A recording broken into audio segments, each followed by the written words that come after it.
नमस्कार साथियों, आप सभी लोगों का आपके अपने YouTube channel UPSC Hindi with Veer CBR में एक बार फिर स्वागत है। कैसे हैं आप लोग?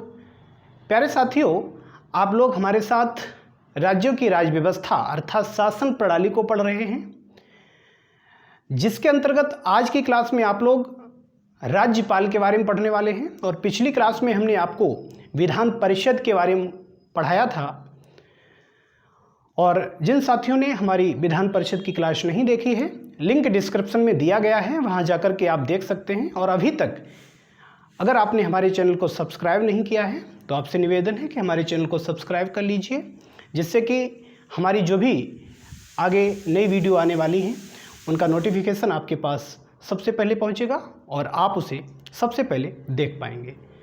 तो आज आप लोग राज्यपाल के बारे में पढ़ेंगे कि राज्यपाल की नियुक्ति आखिर कैसे होती है, राज्यपाल के कार्य क्या होते हैं, राज्यपाल की राज्यों के शासन व्यवस्था में आखिर भूमिका क्या होती है, राज्यपाल की नियुक्ति क्यों की जाती है, ये सारी चीज़ें आज आप बारी बारी से जानने वाले हैं। तो जो राज्यपाल का पद होता है, प्यारे साथियों, किसी भी देश की एकता और अखंडता को बनाए रखने के लिए राज्यों की अपेक्षा केंद्र का अधिक शक्तिशाली होना जरूरी होता है। और जब केंद्र शक्तिशाली होगा तभी कहीं न कहीं उस देश की एकता और अखंडता सुनिश्चित की जा सकती है। और इसीलिए केंद्र को शक्तिशाली बनाए रखने के लिए, देश की एकता और अखंडता को सुनिश्चित करने के लिए राष्ट्रपति के द्वारा राज्यों में राज्यपालों की नियुक्ति की जाती है। ये जो राज्यपाल होते हैं, ये राज्य विधानमंडल का ही एक अंग होते हैं। मैंने आपको विधानमंडल के बारे में पढ़ा दिया है, तो उसमें हमने आपको बताया था कि जो राज्यपाल होते हैं ये विधानमंडल का ही एक अंग है। ये पद जितना शोभात्मक नजर आता है उतना ही ये कार्यात्मक भी है, अर्थात राज्यपाल के बहुत सारे विशेष कार्य भी हैं। कहने का तात्पर्य है कि जिस तरीके से केंद्र में शासन व्यवस्था को चलाने के लिए जिस प्रणाली की व्यवस्था केंद्र के लिए की गई है, उसी प्रणाली की व्यवस्था राज्यों के लिए की गई है। और जो राज्यपाल होते हैं ये राज्य की कार्यपालिका के प्रधान होते हैं, अर्थात राज्यों की जो कार्यपालिका शक्ति होती है वो राज्यपाल के अंदर निहित होती है। राज्यों की जो कार्यपालिका शक्ति होती है, राज्यों की कार्यपालिका शक्ति किसके अंदर निहित होती है? ये राज्यपाल में निहित होती है। और ये बात संविधान का अनुच्छेद 154 में ये बात कही गई है कि राज्य की जो कार्यपालिका शक्ति होगी वो राज्यपाल में निहित होगी। लेकिन जो कार्यपालिका है राज्यों की, इसके बारे में संविधान में अलग से वर्णन किया गया है। संविधान में कार्यपालिका के बारे में भाग 6 अध्याय 2 और अनुच्छेद 153 से 167 तक इसमें बताया गया है कि आखिर राज्यों की कार्यपालिका संबंधी सारे प्राविधान संविधान के भाग 6 अध्याय 2 और अनुच्छेद 153 से लेकर के 167 तक दिए गए हैं। ये बात समझ में आ गई। लेकिन जो कार्यपालिका है, कार्यपालिका ये इसमें राज्यपाल, मुख्यमंत्री, मंत्रिपरिषद और इसी के साथ साथ महाधिवक्ता ये लोग इसके अंतर्गत आते हैं। किसके अंतर्गत? कार्यपालिका के अंतर्गत। अर्थात कार्यपालिका में सबसे पहले कौन है? राज्यपाल ये प्रमुख हैं। कहने का तात्पर्य है कि जो राज्यपाल का पद है, राज्यपाल विधानमंडल का एक अभिन्न अंग है, उसके साथ साथ राज्य की शासन प्रणाली में भी इनकी मुख्य भूमिका होती है। कहने का तात्पर्य कि राज्यपाल दोहरी भूमिका के रूप में होते हैं। जो राज्यपाल का पद होता है ये इनका पद दोहरी भूमिका में काम करता है। पहला तो राज्य की शासन प्रणाली का प्रमुख और दूसरा केंद्र का प्रतिनिधि। ये केंद्र के प्रतिनिधि के रूप में भी काम करते हैं और राज्य की शासन प्रणाली में तो प्रमुख भूमिका निभाते ही हैं। और इसीलिए जो राज्यपाल होते हैं वो एक दोहरी भूमिका के रूप में अपना कार्य करते हैं। ये चीज़ समझ में आ गई। संविधान में ये नोट कर लिया होगा।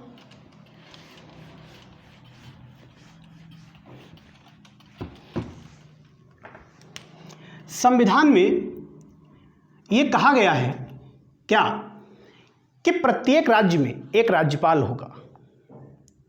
ये बात संविधान में कही गई है और उसमें अनुच्छेद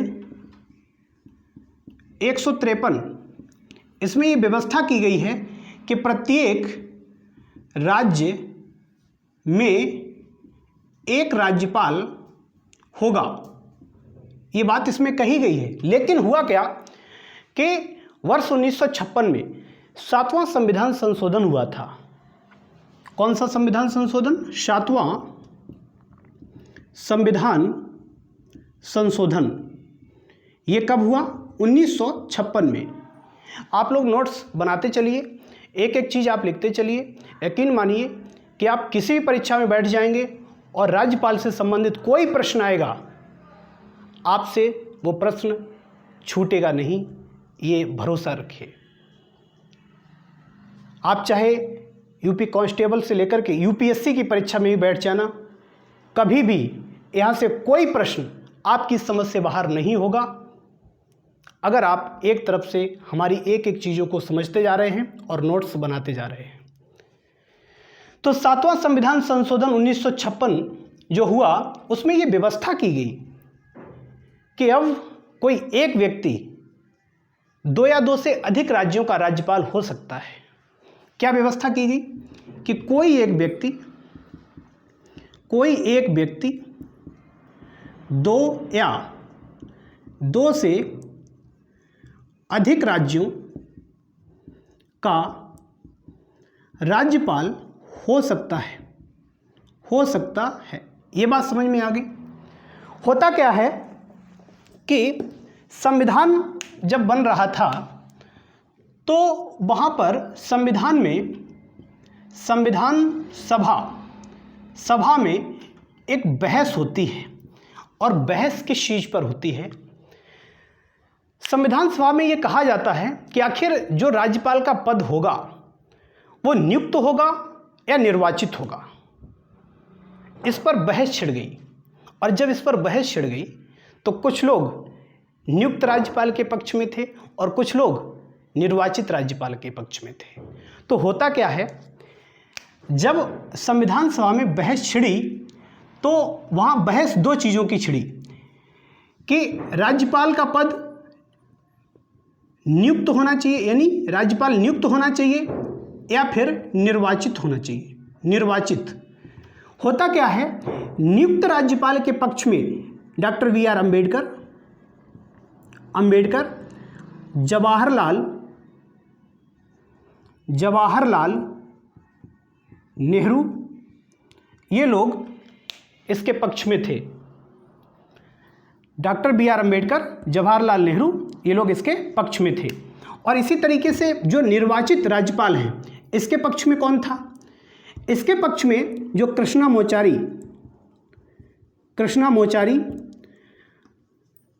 G.B. पंत, B.G. खेर, ये लोग इसके पक्ष में थे कि राज्यपाल का पद निर्वाचित होना चाहिए। क्योंकि जो अमेरिकी मॉडल है, अमेरिकी मॉडल में क्या है कि जो राज्यपाल का पद होता है वो निर्वाचित होता है। कैसा होता है? निर्वाचित होता है। और इसी तरीके से जो कनाडाई मॉडल है, कनाडाई मॉडल,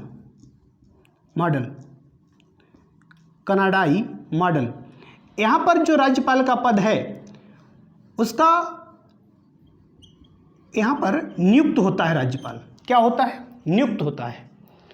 और इसीलिए उस समय देश की कुछ परिस्थितियां अलग थीं। कहीं न कहीं देश की परिस्थितियों को ध्यान में रखते हुए और एक आम सहमति ये बनी कि भारत के अंदर जो राज्यपाल का पद होगा वो नियुक्त होगा। अर्थात भारत के अंदर कनाडाई मॉडल को अपनाया गया। किस मॉडल को अपनाया गया? कनाडाई मॉडल को। ठीक है, तो भारत के अंदर नियुक्त राज्यपाल का फिर बाद में प्राविधान किया गया। ये चीज समझ में आ गई। लेकिन निर्वाचित राज्यपाल के पक्ष में आखिर निर्णय क्यों नहीं हुआ? काफ़ी कुछ सोच विचार करने के बाद ये निर्णय लिया गया कि पद जो होगा भारत के अंदर राज्यपाल का वो नियुक्त होगा। लेकिन निर्वाचित राज्यपाल को क्यों स्वीकार नहीं किया गया? इस पर क्यों आम सहमति नहीं बनी? इसके पीछे बहुत सारे कारण हैं। अगर हम इन कारणों को जानने की कोशिश करें तो पहला कारण हम यही कह सकते हैं कि जब राज्यपाल का पद निर्वाचित होगा तो सीधी सी बात है कि राजनीतिक महत्वाकांक्षाएं बढ़ेंगी, और जब राजनीतिक महत्वाकांक्षाएं बढ़ेंगी तो आपस में कहीं न कहीं द्वंद्व शुरू हो जाएगा। आपस में क्या होगा? हम कह सकते हैं कि पहले आपस में द्वंद्व शुरू हो जाएगा। किसके बीच? राजनीतिक पार्टियों के बीच, क्योंकि इस पद को लेकर के जो है गहमा गहमी शुरू हो जाएगी और इनके बीच आपस में तनाव उत्पन्न हो जाएगा। ठीक है, दूसरी चीज अगर हम देखें तो देखिए, एक तो होती है केंद्र सरकार और राज्य सरकार। ये राज्यपाल का पद कहीं न कहीं जो लाया गया है वो इसलिए लाया गया है कि केंद्र का नियंत्रण राज्य पर बना रहे, और जब ये पद निर्वाचित होगा तो केंद्र का नियंत्रण राज्य पर समाप्त हो जाएगा, खत्म हो जाएगा। अर्थात केंद्र का राज्यों पर नियंत्रण नहीं रहेगा। तो इसलिए इसका प्रावधान नहीं किया गया था निर्वाचित राज्यपाल का। तो दूसरी चीज आपके समझ में आ गई कि केंद्र का जो प्रभाव है वो राज्यों पर खत्म हो जाएगा। कैसा हो जाएगा? खत्म हो जाएगा। तीसरी चीज, राज्यपाल और जो मुख्यमंत्री राज्यों के होते हैं, राज्यपाल और सीएम, इनके बीच भी विरोधाभास होगा। क्या होगा? विरोधाभास होगा ना। ठीक। चौथी चीज हम कह सकते हैं कि अलगाववाद की भावना जन्म ले लेगी। अलगाववाद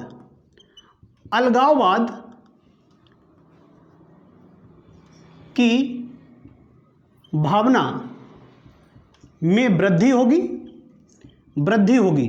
और प्यारे साथियों, जब अलगाववाद की भावना में वृद्धि होगी तो देश के अंदर राजनीतिक अस्थिरता उत्पन्न होगी, और जब राजनीतिक अस्थिरता उत्पन्न हो जाएगी तो देश की एकता और अखंडता भी प्रभावित होगी। तो हमारे संवैधानिक जो भी बुद्धिजीवी लोग थे, उन्होंने बहुत कुछ सोच करके नियुक्त राज्यपाल का प्रावधान किया, न कि निर्वाचित। पांचवी चीज अगर हम कहें तो हम ये कह सकते हैं कि जो राज्यपाल का पद है एक संवैधानिक प्रमुख का पद है। राज्य के अंदर संविधान के अनुसार काम हो रहा है या नहीं हो रहा है, इस चीज को देखने के लिए इनको नियुक्त किया जाता है मुख्य तौर से। और इस पद के लिए, इस छोटे से काम के लिए एक निर्वाचित राज्यपाल को लाना और इतना बड़ा चुनावी खर्चा करना, ये व्यर्थ था। कैसा है? यहां लिख लो, केवल संवैधानिक संवैधानिक प्रमुख के लिए इतना चुनावी खर्च व्यर्थ, कैसा है, व्यर्थ है। बात समझ में आ रही। और छठवीं चीज जो बहुत ही इंपॉर्टेंट है, क्या, कि जब जो निर्वाचित राज्यपाल यदि लाया जाएगा तो सोचिए कि वो किसी न किसी राजनीतिक पार्टी से जुड़ा हुआ होगा, और जब वो राजनीतिक पार्टी से जुड़ा हुआ होगा तो सीधी सी बात है कि वो निस्वार्थ और निष्पक्ष भाव से काम नहीं करेगा। ये बात समझ में आ गई। ये किसी राजनीतिक पार्टी से जुड़े होंगे, ये लिख लीजिए, और इसलिए ये निस्वार्थ और निष्पक्ष भाव से कार्य नहीं करेंगे। ये बात समझ में आ गई, ठीक। तो इसलिए निर्वाचित राज्यपाल को नहीं लाया गया, ठीक है। लेकिन सुप्रीम कोर्ट ने एक व्यवस्था दी। क्या व्यवस्था दी? एससी ने वर्ष 1979 में ये कहा, एक व्यवस्था दी कि देखिए, राज्यपाल का जो पद है, राज्यपाल को नियुक्त जरूर राष्ट्रपति के द्वारा किया जाता है, लेकिन ये राष्ट्रपति के अधीन नहीं है, ये स्वतंत्र हैं, ये स्वतंत्र होकर के कार्य कर सकते हैं। ये सुप्रीम कोर्ट ने वर्ष 1979 में ये बात कही थी, ठीक है। अब अगर हम राज्यपाल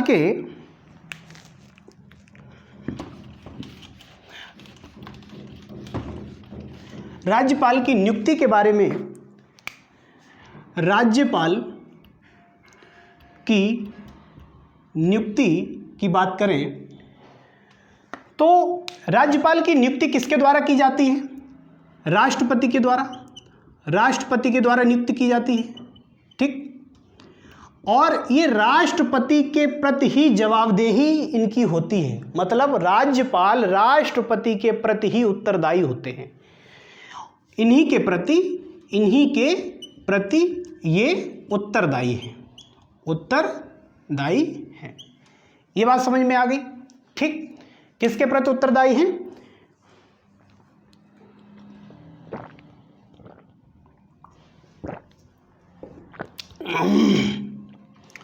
राज्यपाल राष्ट्रपति के प्रति उत्तरदायी होता है।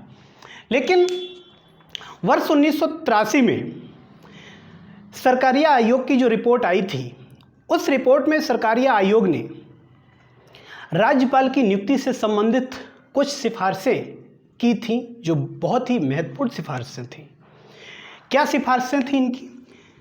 सरकारिया आयोग की जो रिपोर्ट आई थी वर्ष 1983 में, और इन्होंने जो सिफारिशें की थी, पहली सिफारिश देखिए सरकारिया आयोग ने क्या की।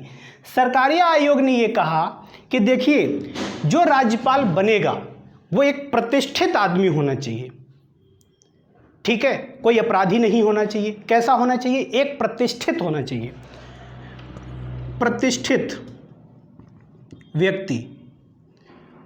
व्यक्ति हो। दूसरी चीज इन्होंने ये कहा कि ये जो व्यक्ति है, ये संबंधित, मतलब जिस राज्य का राज्यपाल उसे नियुक्त किया जाएगा उससे बाहर का होना चाहिए, ये बाहर का होना चाहिए, बाहर का, ठीक।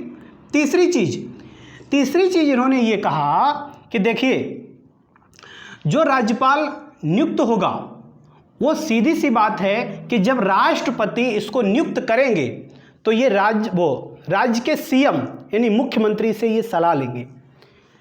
राष्ट्रपति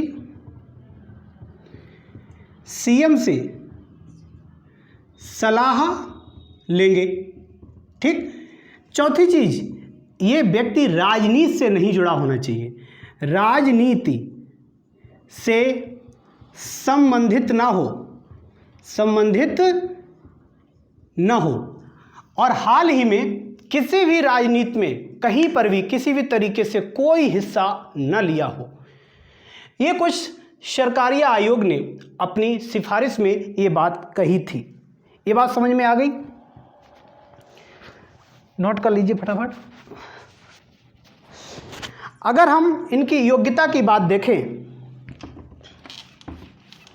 कि राज्यपाल बनने के लिए आखिर योग्यताएं क्या होनी चाहिए। योग्यताएं तो पहली योग्यता तो भारत का नागरिक हो। क्या हो? भारत का नागरिक। दूसरी योग्यता यह है कि इसकी आयु 35 वर्ष से कम की ना हो। ठीक, 35 वर्ष से कम का नहीं होना चाहिए। ठीक है। तीसरी चीज, किसी लाभ के पद पर ना हो, लाभ के पद पर ना हो। और चौथी चीज, संसद या विधानमंडल में सदस्य नहीं होना चाहिए। ठीक है। संसद या विधानमंडल का सदस्य ना हो। ठीक है। पांचवी चीज, स्थानीय राजनीति से जुड़ा ना हो या दूर हो। ये मुख्य रूप से अगर हम योग्यताओं की बात करें तो ये मुख्य रूप से इसकी योग्यताएं हैं। ये बात समझ में आ गई। अगर हम राज्यपाल की शपथ की बात करें कि जब राज्यपाल को नियुक्त कर लिया जाता है तो आखिर इन्हें जो शपथ दिलाई जाती है, शपथ के बारे में अनुच्छेद 159 प्राविधान करता है। कई बार क्वेश्चन पूछा गया कि राज्यपाल की शपथ के बारे में संविधान में कहाँ पर वर्णन है। ऑप्शन तीसरी अनुसूची भी दिया जाता है और ऑप्शन अनुच्छेद 159 भी दिया जाता है। तो काफ़ी स्टूडेंट इसमें कंफ्यूज हो जाते हैं, कहीं कहीं वो तीसरी अनुसूची लगा देते हैं कि तीसरी अनुसूची में शपथ के बारे में प्रावधान किया गया है, लेकिन ऐसा बिल्कुल नहीं है। राज्यपाल की शपथ के बारे में तीसरी अनुसूची में कुछ नहीं है। राज्यपाल की शपथ के बारे में अनुच्छेद 159 में ही प्रावधान किया गया है, यहीं पर उसका प्रारूप दिया गया है। और इन्हें जो शपथ ये जो लेते हैं, ये किस चीज़ की शपथ लेते हैं? ये संविधान के संरक्षण, रक्षण और सुरक्षा की शपथ लेते हैं। किसकी? संविधान की तीन चीज़ें, यानी कि कौन कौन सी? संरक्षण, रक्षण और सुरक्षा।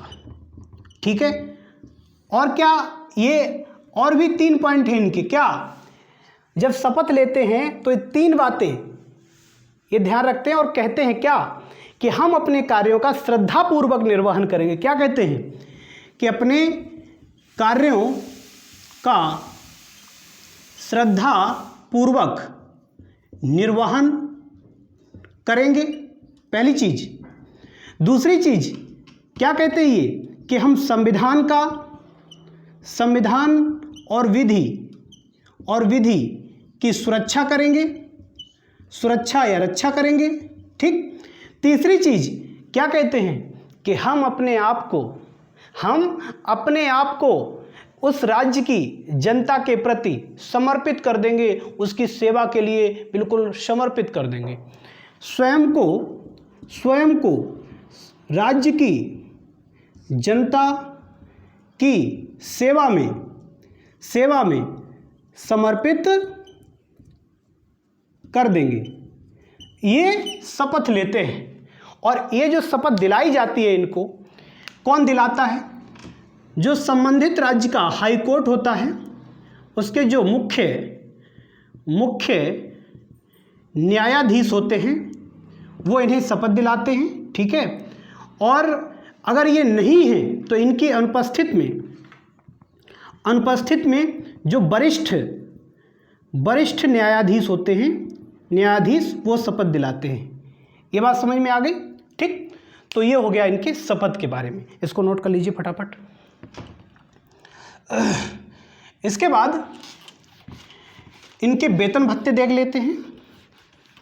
वेतन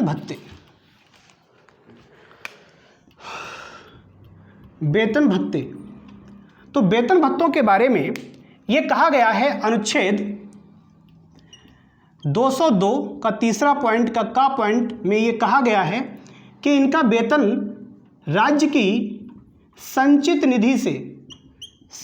निधि से दिया जाएगा। ठीक है। लेकिन वेतन का जो निर्धारण होता है, निर्धारण कौन करता है? संसद करती है। निर्धारण संसद करती है, लेकिन संचित निधि से इनके वेतन को दिया जाता है। ठीक है, लेकिन जब भी, अर्थात हम कह सकते हैं कि पदावधि के दौरान या कार्यकाल के दौरान इनके वेतन को बिल्कुल भी कम नहीं किया जा सकता। वेतन भत्ते किसी को भी कम नहीं किया जा सकता है। ठीक, पदावधि अर्थात कार्यकाल के दौरान। ठीक है, और अगर कोई भी व्यक्ति 2 या 2 से अधिक राज्यों का राज्यपाल चुन लिया जाता है तो उसके वेतन और भत्तों का निर्धारण राष्ट्रपति महोदय करते हैं, और फिर वो वेतन संबंधित राज्यों को मिलकर के देना पड़ता है। ठीक है, तो ये वाली बात हो गई आपकी वेतन भत्ते की। ठीक,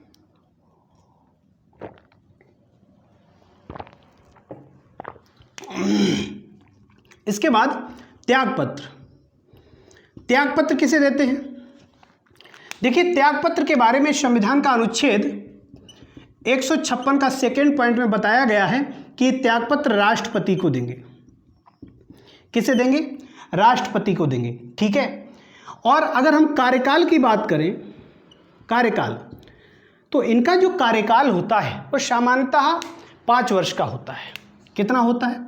सामान्यतः 5 वर्ष, सामान्यतः 5 वर्ष का होता है। लेकिन राष्ट्रपति कभी भी मंत्रिपरिषद की सलाह से इन्हें इनके पद से हटा सकते हैं, इनके त्यागपत्र को मांग सकते हैं। ठीक है, तो कभी भी राष्ट्रपति इन्हें मंत्रिपरिषद, ये ध्यान रखिए, राष्ट्रपति स्वयं से नहीं हटाएगा, राष्ट्रपति मंत्रिपरिषद की सलाह पर इनको हटाएंगे।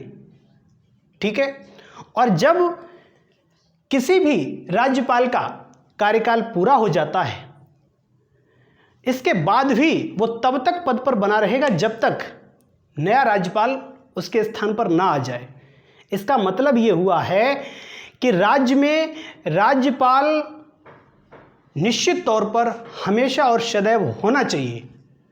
ठीक, और इसीलिए जब तक दूसरा राज्यपाल नहीं आ जाएगा तब तक पहला राज्यपाल अपने पद को नहीं छोड़ेगा। ये बात समझ में आ गई? लेकिन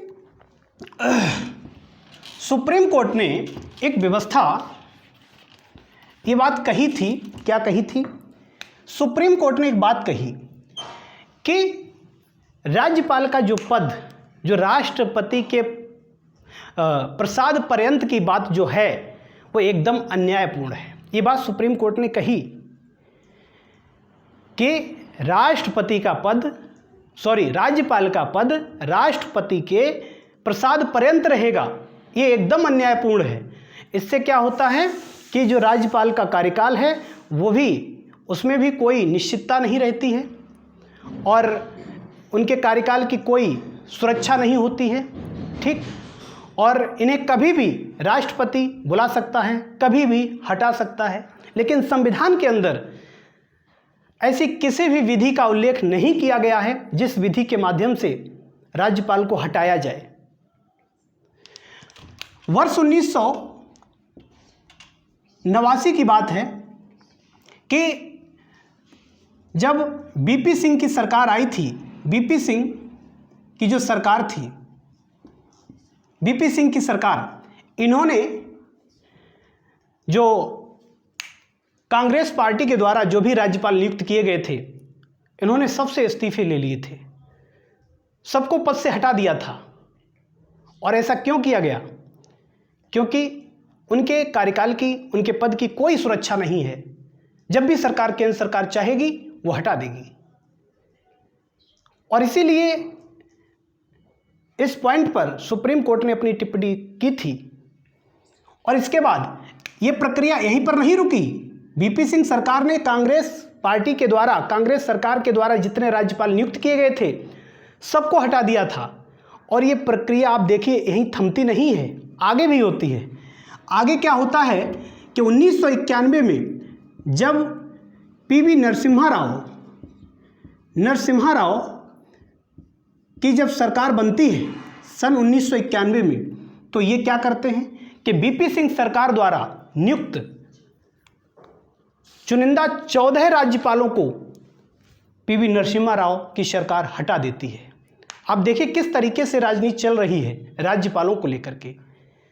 और इसीलिए सुप्रीम कोर्ट ने ये टिप्पणी की थी कि ये गलत है, ये चीज़ समझ में आ गई।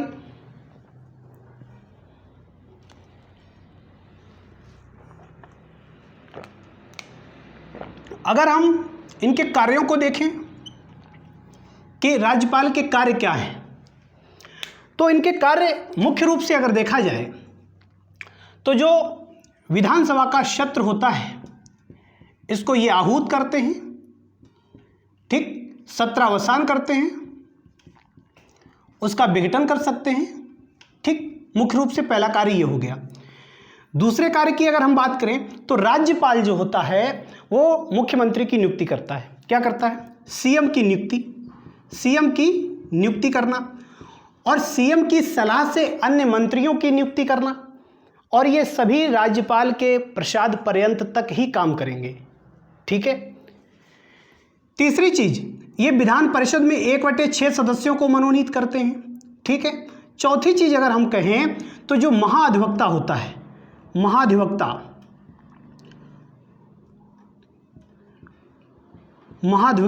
की नियुक्ति करते हैं, और नियुक्ति के बारे में संविधान में अनुच्छेद 165 ये वर्णन करता है कि महाधिवक्ता की नियुक्ति कौन करेगा? राज्यपाल करेंगे, ठीक है। और इनके अंदर हाई कोर्ट के न्यायाधीश बनने की योग्यता होनी चाहिए, और इनका जो कार्यकाल होगा वो भी राज्यपाल के प्रसाद पर्यंत ये कार्य करेंगे, ठीक। जब भी राज्यपाल चाहेंगे तो इन्हें हटा देंगे, ठीक है। पांचवी चीज, जो राज्य लोक सेवा आयोग है, लोक सेवा आयोग, इसके अध्यक्ष और सदस्यों की नियुक्ति भी राज्यपाल करते हैं। लेकिन नियुक्ति जरूर राज्यपाल कर देते हैं, लेकिन इन्हें हटा नहीं सकते। इन्हें हटाने के लिए राष्ट्रपति कहीं न कहीं इनको हटा सकते हैं। हटाने की जो शक्ति है वो राष्ट्रपति के पास है, ठीक है। इसके बाद अगर हम छठवां कार्य इनका देखें तो जो राज्य वित्त आयोग है, राज्य वित्त आयोग, इसका गठन करते हैं राज्यपाल हर 5 वर्ष के बाद राज्य वित्त आयोग का गठन करते हैं, ठीक। सातवीं चीज, जो विश्वविद्यालय आदि होते हैं इनके उप कुलपति इनकी नियुक्ति करते हैं। आठवीं चीज, हम कह सकते हैं कि जो मंत्री किसी भी विधेयक को लाता है और उस मंत्री के विधेयक पर कोई विचार नहीं किया जाता है तो राज्यपाल मंत्रिपरिषद से या फिर सदन में ये बात सदन को कह सकता है कि उस मंत्री के विधेयक पर विचार किया जाए और उस विधेयक को सुना जाए, ठीक है। तो ये कहीं न कहीं किसी भी मंत्री के किसी विधेयक को वो पटल पे रखवा सकता है, सदन में रखवा सकता है। ये चीज़ समझ में आ गई। और इसी के साथ साथ, ठीक है, ये नोट कर लीजिए। इसके बाद अगर हम राज्यपाल के कुछ व्यक्तिगत अधिकारों को देखें, राज्यपाल के व्यक्तिगत अधिकार, तो व्यक्तिगत अधिकार क्या है? सबसे पहली बात कि राज्यपाल को किसी भी शासकीय कार्य के लिए विधिक दायित्व से उन्मुक्ति है। किसी भी शासकीय कार्य के लिए राज्यपाल के ऊपर कोई भी कार्यवाही, कोई विधिक कार्यवाही संस्थित नहीं की जा सकती है, ठीक है। अर्थात राज्यपाल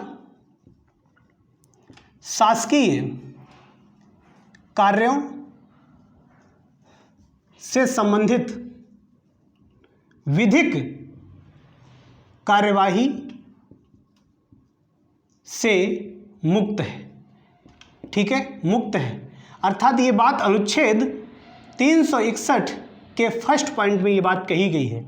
दूसरी चीज, इनके ऊपर कोई भी आपराधिक मुकदमा किसी भी न्यायालय में कार्यकाल के दौरान नहीं चलाया जा सकता है। आपराधिक मुकदमा या आपराधिक वाद किसी न्यायालय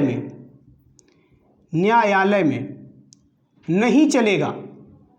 जब तक ये अपने पद पर रहेंगे तब तक ऐसा किसी भी न्यायालय में नहीं किया जा सकता है, और ये अनुच्छेद 361 के सेकेंड पॉइंट में ये बात कही गई। तीसरा पॉइंट कि अगर इन्होंने कोई व्यक्तिगत हैसियत से कोई भी कार्य किया है और उसके लिए सिविल या दीवानी वाद लाना है, संस्थित करना है, तो वो तभी संस्थित या तभी लाया जा सकता है, कब? जब उसकी सूचना राज्यपाल के कार्यालय में या राज्यपाल को 2 माह पहले दे दी जाए। व्यक्तिगत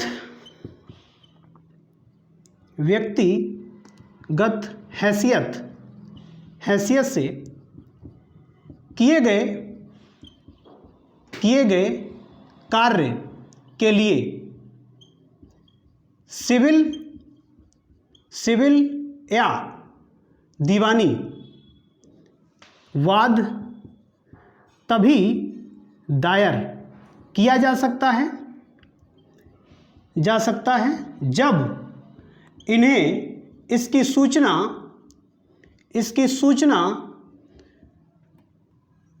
सूचना 2 माह पूर्व दे दी जाए। ठीक है, तो ये कुछ इनके राज्यपाल के कुछ व्यक्तिगत अधिकार हैं। ठीक है, तो और अभी तक अगर आपने हमारे चैनल को सब्सक्राइब नहीं किया है, वीडियो को लाइक नहीं किया है, तो प्लीज़ हमारे चैनल को सब्सक्राइब जरूर कर लें। और ये सारी चीज़ें आपने समझ ली, तो फिलहाल आज के लिए इतना ही रखेंगे और कल फिर मिलेंगे एक नई क्लास के साथ।